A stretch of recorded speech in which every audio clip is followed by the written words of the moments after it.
All right, we're glad that you are considering coming back as we regather on June the 14th. This is what our church is going to look a little bit different as we gather together because of trying to maintain some social distancing, and we're going to have a few different things. We want to make this video and show you what some of those differences might be. We're going to have the doors opened up so you won't have to touch any of the doors.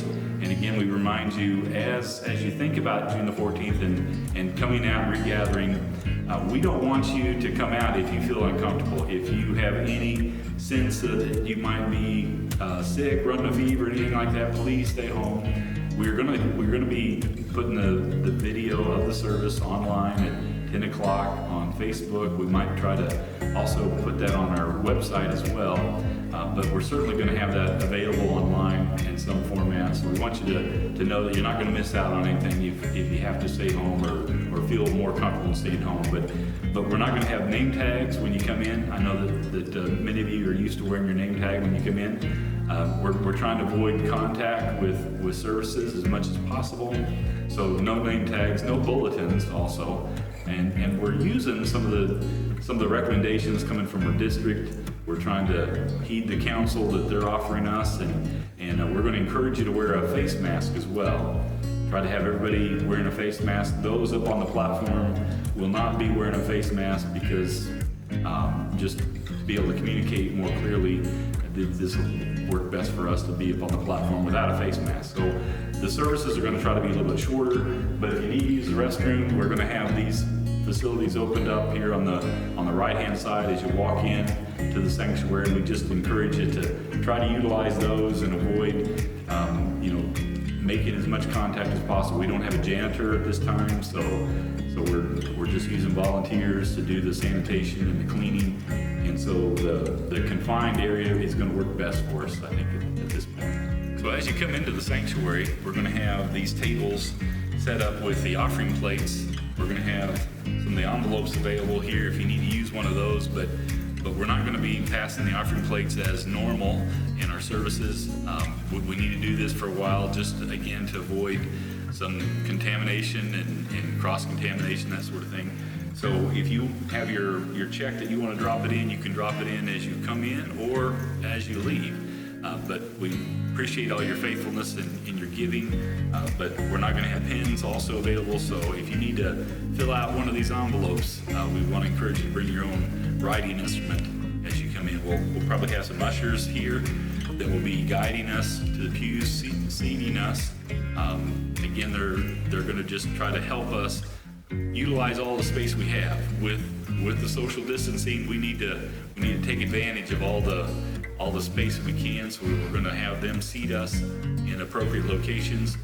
So we've marked off each of these pews. Every other pew is going to be marked off where we're not going to utilize this pew.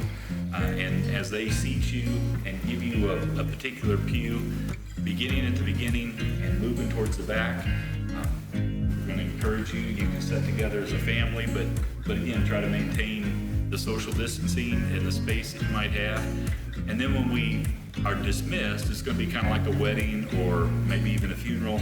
If you've been a part of some of those services where the ushers then will dismiss people row by row. And again, we're not shaking hands, we're not hugging, we're not kissing one another. We're trying to maintain some social distancing. So we appreciate you understanding us as we try to bring everybody together again for worship. So you notice the hymnals and the Bibles, the pens and pencils, they've all been removed. As we sanitize after each service, we want to make sure that we weren't doing any damage to those items, and it would be just easier for us to sanitize with some spray that we've received. So all the music is going to be put up on the screen where we can sing along, looking up on the screen, and the Bibles, again, we'll have the verses up on the screen for you as well. Certainly you're welcome to bring your own Bible and follow along if you're more comfortable doing that. But that's just some of the precautions that we're trying to go through as we try to make this as safe environment and sanitized environment as possible. Again, we are so looking forward to regathering again June the 14th. Our service time is going to be a little different. We're going to start at 10 o'clock. And know we've said that, we'll keep saying that to remind you. 10 o'clock on June the 14th. This gives us an opportunity to have the place sanitized and ready to go, and when we finish, we're going to go again and make sure it's all cleaned and ready to go for the next week. But 10 o'clock, we're looking forward to having you together. We've been so appreciative of being able to do things online, but it is so much better when we can do it together and in person. But if you have any concerns, you don't feel comfortable, remember we're always going to be live streaming this. We're going to have this online so you can watch the service at 10 o'clock or even later if that doesn't work for you. But we just encourage you to be safe, because we want to have a safe environment here, and we want you to be safe and maintain your health. So thank you so much for your understanding and your patience with us.